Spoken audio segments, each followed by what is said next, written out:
The manila folder hit the table so hard the water glasses jumped. My mother-in-law's hand was still flat on top of it, fingers spread like she was pinning down something that might crawl away. "You'll sign the papers," she whispered, close enough that I could smell the wine on her breath. "Or I promise you, everyone at that hospital will know exactly what kind of woman my son married."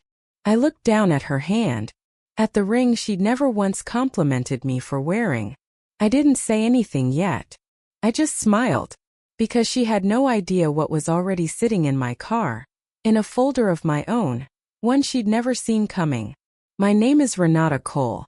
I'm 34 years old, and 8 years ago I started a small medical billing consultancy out of my apartment with a laptop, a card table, and $2,300 in savings. By the time this story happened, that company, Coastal Health Solutions, had 14 employees and contracts worth $1.8 million a year with 3 regional hospital networks. I built that from nothing. No family money. No favors. I married my husband, Daniel Voss, 6 years ago. He's a good man. Steady, quiet, the kind of person who notices when you're tired before you say a word. What I didn't fully understand, not until much later, was that his mother, Marguerite Voss, had never once considered me a permanent fixture in his life. She had a phrase for me, one I overheard exactly once at a Christmas party, delivered to her sister like a punchline: "The placeholder." We'd been trying for a baby for 2 years. Nothing had worked.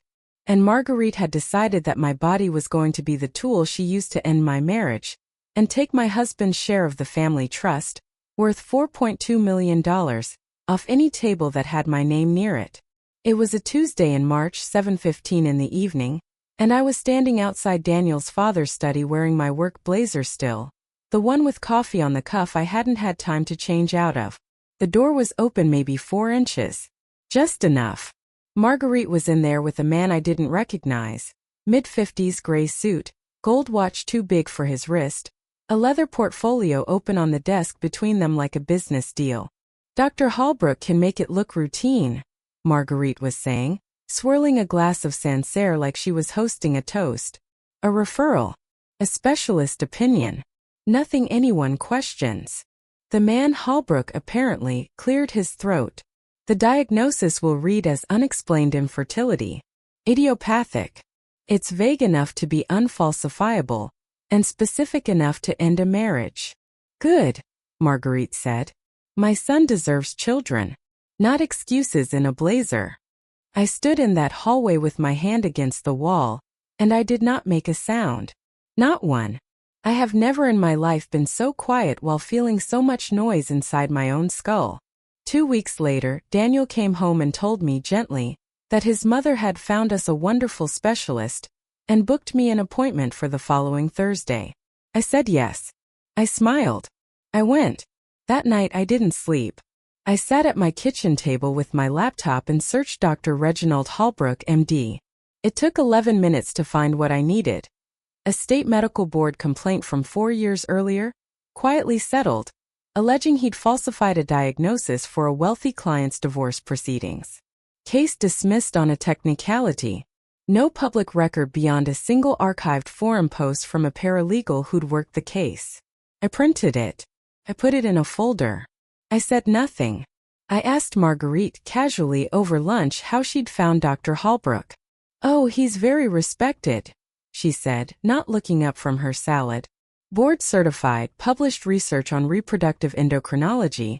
Does pro bono work for the diocese. Daniel's cousin recommended him personally." Every word of it sounded plausible. That was the point. She built the lie the way she built everything. Expensive, layered, hard to see the seams on. I nodded. I said, "That's reassuring." And I meant for her to believe I believed it. I have access to Daniel's father's business accounts. A leftover permission from when I did some consulting for the family's rental properties 3 years ago. Nobody had ever revoked it. I checked on a Sunday alone with the blinds shut like I was doing something illegal instead of something true. A wire transfer. $47,000. Memo line. Consulting Holbrook. $47,000 for a diagnosis that would take 15 minutes to deliver. I came back early from what was supposed to be an all-day appointment. The real one, my actual gynecologist, who found nothing wrong with me at all, by the way, not one thing. And I heard Marguerite on the phone in the sunroom laughing. She thinks it's her own body failing her, she said. Poor thing. She'll be so grateful when Daniel discovers he needs someone who can actually give him a family. And by the time she realizes what happened, the annulment will already be filed. Fault-based. Clean. I stood in the doorway of my own in-laws' house, invisible, and listened to a woman plan the end of my marriage like she was planning a garden party. I got Holbrook's report before Daniel did. I asked the front desk to email it to me directly. A small, boring administrative request nobody questioned, because I am professionally very good at making paperwork move quietly. The report used the word idiopathic in the second paragraph. The exact word I'd heard through that study door in March. I had the transfer. I had the conversation. I had the forum post. And now I had the document itself, time-stamped and signed, matching a private conversation word for word. That's when I stopped investigating and started building. I made a decision that week that I still honestly feel a strange pride about. I decided to fall apart. On purpose. I started slouching a little at family dinners. I let my voice go soft and uncertain, the way it does when someone is genuinely frightened, and I practiced it in the mirror until it stopped feeling like performance and started feeling like a costume I could put on and take off at will. I stopped wearing my sharp blazers around Marguerite and wore soft cardigans instead. Things that read as small as folding. I let her see me cry once at her kitchen table over the diagnosis. Real tears, actually. I'd earned those honestly, just not for the reason she thought. I just don't understand what I did wrong, I said, voice cracking exactly where I wanted it to crack. Marguerite patted my hand. Her rings were cold. Sometimes God has other plans, dear. Inside I was doing math. If she believes I'm broken, I thought she'll stop hiding things from me. Predators don't guard themselves around something they've already decided is dying. I was right. Within 10 days, she stopped lowering her voice around me entirely. I told Daniel I wanted to see a second specialist, my choice this time, just for peace of mind. He agreed instantly. He always did when I asked for anything that sounded like healing. I chose a fertility clinic 30 minutes outside the city and asked specifically for a full records review, meaning Holbrook's report would need to be formally requested and reviewed by an independent doctor on paper, dated, filed. That request was my bait. I knew Marguerite would want to know how it went.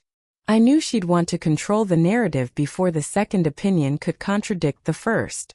I set my phone to record and left it in my cardigan pocket, screen dark, the night she came over to check on me. I sat across from her at my own dining table with a mug of chamomile tea I didn't drink, playing tired, playing small, and I felt my phone buzz once against my ribs when the recording app confirmed it was running. The new doctor might say something different, I said, staring into the mug. What if he does? Marguerite leaned forward and I watched her decide in real time that I was no threat at all. He won't, she said, smiling. Reginald knows exactly what he's paid for. $47,000 buys a very consistent opinion, sweetheart. I did not move. I did not blink faster.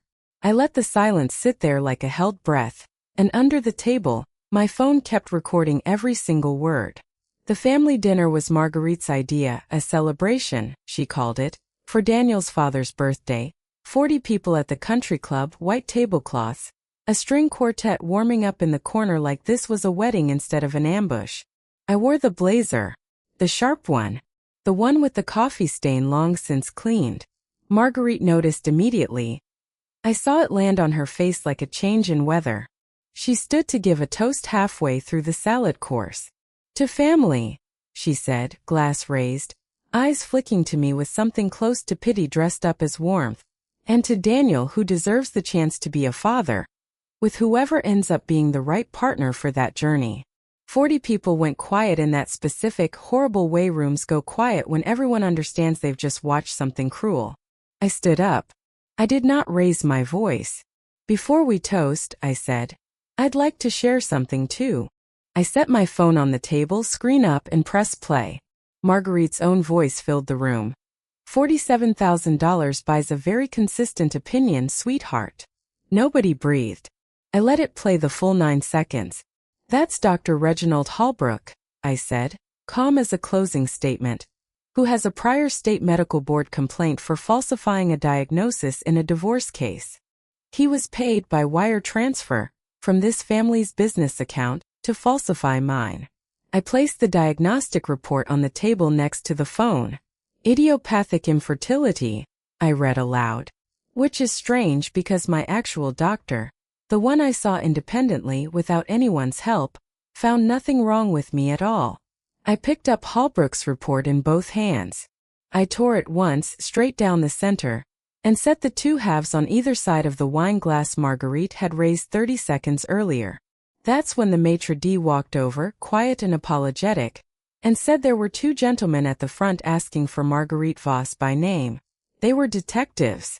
I'd filed the wire fraud and medical board complaint 9 days earlier, once I had enough to make it airtight.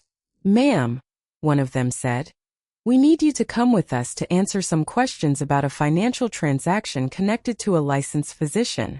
Marguerite didn't scream. She just stared at me the way you stare at a bill you didn't know you owed. Dr. Reginald Holbrook lost his medical license 11 weeks later. The state board's second review, prompted by the recording and the prior complaint I'd surfaced, found a pattern going back 9 years, for other falsified diagnoses, all for paying clients, all designed to manufacture grounds for divorce or annulment. He's currently facing felony fraud charges in 2 counties. Marguerite was charged with conspiracy to commit fraud and witness tampering after she attempted, badly, to convince Holbrook's office manager to alter appointment records. She's out on bond. The family trust, the $4.2 million, is now frozen pending litigation because it turns out you cannot use money for that kind of scheme and expect the money to stay clean. The country club quietly rescinded her membership. Not because of the fraud charge, technically. Because of the recording. 40 people had heard her say it herself. Daniel's father, who I genuinely believe knew nothing, aged 10 years in a single dinner. He hasn't spoken to his wife since. He asked me privately in the parking lot that night if I would forgive him for not seeing it. I told him there was nothing to forgive. He wasn't the one holding the folder. I want to be clear about one thing, though. Coastal Health Solutions had done contract work for 2 of Marguerite's charity boards, run largely by women who had nothing to do with any of this, women who'd simply trusted the wrong person to vouch for me and my services. I didn't pull those contracts. I didn't let a single employee lose an hour of work over what one woman did. My assistant Priya actually cried a little when I told her that. She'd assumed we'd be losing the accounts and with them her hours. We didn't lose a single one. 6 weeks after the dinner, it rained, the kind of cold sideways rain that gets into your collar no matter what you're wearing. Marguerite was on my porch. No umbrella. Her coat looked slept in. Her hair, always so precise, hung flat against her face. Renata, she said, and her voice had none of the wineglass command left in it. I have nowhere else. Daniel won't answer. The trust is frozen. I just need somewhere to stay. A few nights. I stood in my own doorway, dry, warm light behind me, and I looked at this woman who had tried to erase me with a paid diagnosis and a $47,000 lie. You told a room full of people I was broken, I said quietly. You told a doctor to write it down so it would be true on paper. I hope you find somewhere warm tonight, Marguerite. It isn't going to be here. I closed the door. Gently. No slam. I didn't need one anymore. Daniel was in the kitchen, 2 mugs of tea already made, one waiting exactly where I'd expect it. He didn't ask what I'd said. He just handed me the mug and said, "You okay?" "I'm better than okay," I said, and I meant it all the way through. Here's what I learned. People who need to manufacture your flaws are usually hiding the fact that you were never the problem to begin with. Truth doesn't need volume. It just needs time, patience, and a phone that's already recording when the mask finally slips. If someone in your life has ever tried to rewrite your reality to control your future, I want to hear about it. Drop your story in the comments. And if this one hit home, hit like, subscribe for more. And I'll see you in the next one.